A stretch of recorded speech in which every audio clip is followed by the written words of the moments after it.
it's Jamie and welcome back to my channel. If you're new here, I make videos about a little bit of everything. Today's video is going to be for Legend of Zelda DIY. Do not mind the plain brick wall behind me and the kind of harsh lighting right now.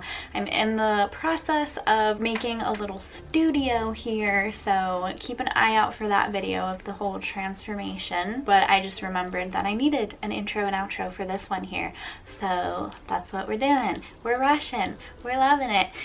Legend of Zelda is one of my favorite game franchises. I have grown up playing these games. I am so excited for the next Breath of the Wild. So you'll see that these are inspired by several games through the franchise, but a lot of Breath of the Wild inspo here. I love making videos like this where I challenge myself a little bit, pick out the things that I like from games, things that I think are cute, and just bring them into the real world. Gonna keep the intro short today, and let's just get into the video. I picked up a glass vase from the thrift shop, grabbed some paint brushes, and the last thing you'll need is baking soda. I mixed the baking soda with the paint to make a thicker consistency. You want it to be a bit grainy, and the point of this is to resemble clay or terracotta.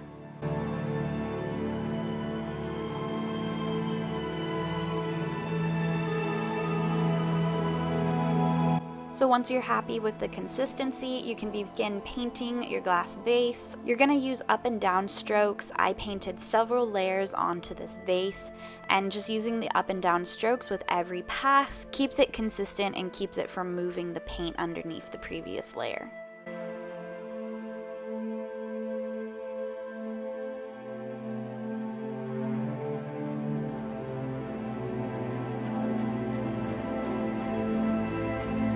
Now you're gonna add the little squiggly lines on this vase. I went around and did a kind of rough sketch, and then I connected them with a thicker line. Then I went around and added a black line around the entire vase. Legend of Zelda, of course, has many pot designs you can pick from. You don't have to choose this one, so feel free to replicate any pot design from the games that you like.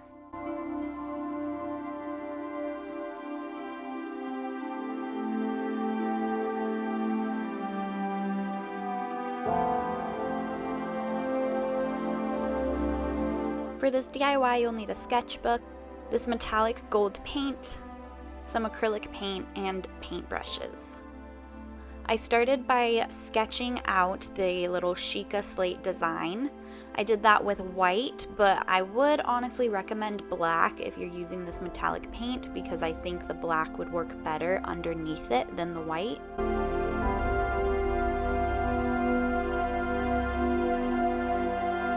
To create this design, I just looked up the Breath of the Wild Sheikah Slate, copied that one, and then I added a few more lines here and there.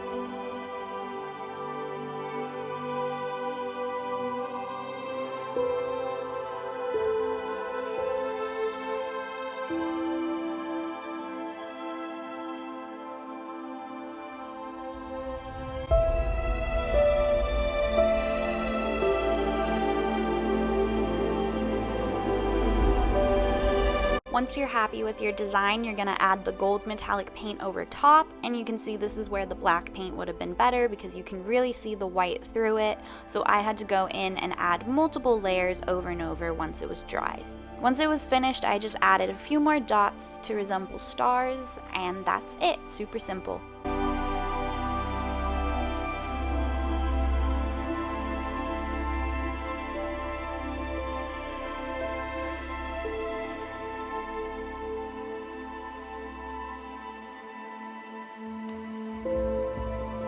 Yes, I realize every single one of these DIYs has paint, but I like painting. So grab some paper, paint, tiny paintbrushes, like really, really tiny.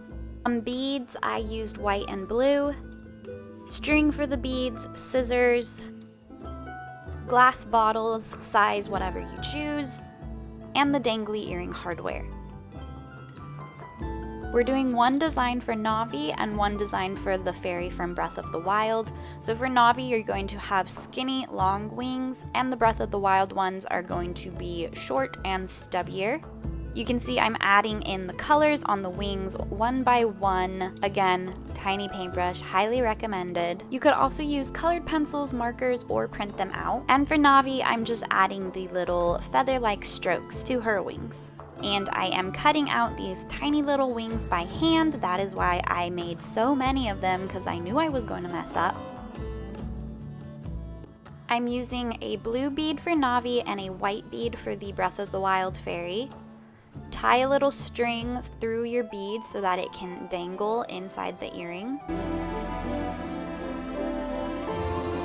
Now you're going to hot glue the little wings onto your beads. I won't lie, this was very tedious. I highly recommend tweezers as well. And an optional step is to paint the backside of your wings as well. You can't really tell once they're in the bottle, so it is pretty optional, but I went ahead and did it anyway. And with the hot glue, you're just going to put a tiny little bit, and if you need to readjust them at all, you can take the tip of the hot glue gun and press it against the paper, and that kind of remelts the hot glue that's underneath. And then you're just gonna add the little baby wings at the bottom of your bigger wings.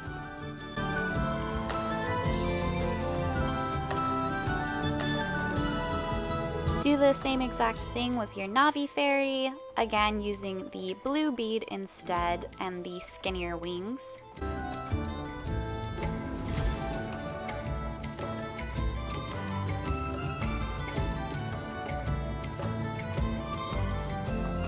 Now you're gonna put your fairies in the little bottles. I recommend using a bottle with a bigger opening than I got because I had to do it very slowly and carefully, but in the end they did fit into the bottle. Hold the string where you want your fairy to be hanging and then add the cork on top, and you can also add a little bit of hot glue where that string's popping out and then just cut the end.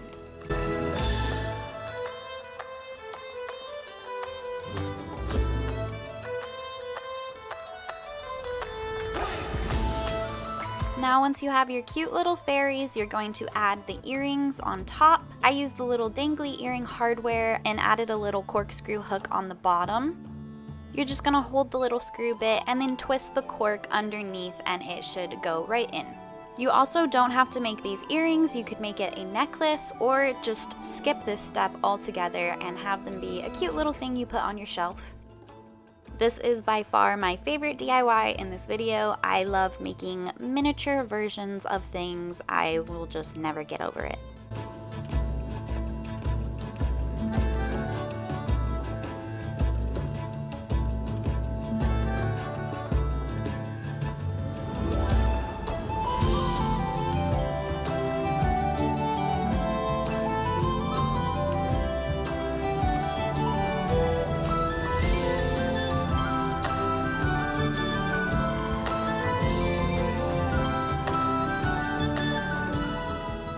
For the last DIY, you're going to need a faux white lily, more acrylic paint, and some paint brushes. Begin by taking apart the flower and peeling down the petals. If you can't tell, we are making the Silent Princess flower from Breath of the Wild, so you're going to be using different shades of blue paint here. And I just started with feather-like brush strokes going up every petal, and then using white and a darker blue paint, I did paint splatter all over the flower. And then we are going to dip the little pollen bits in yellow paint and in aqua paint.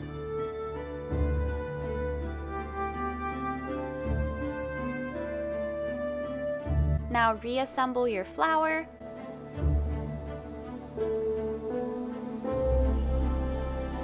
And then I added more leaves to the stem to replicate the leaves that the Silent Princess has.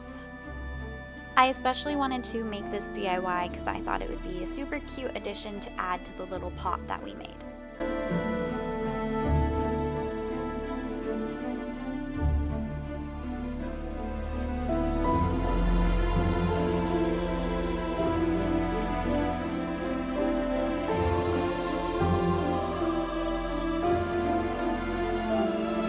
I hope you enjoyed that video. If you did, give it a thumbs up and subscribe if you want to see more videos like this one. I would love to see your recreations. If you make any of these DIYs, make sure to tag me on Instagram. It is at Jamie.Photo. As always, I hope you have a wonderful week, and I'll see you next time. Bye.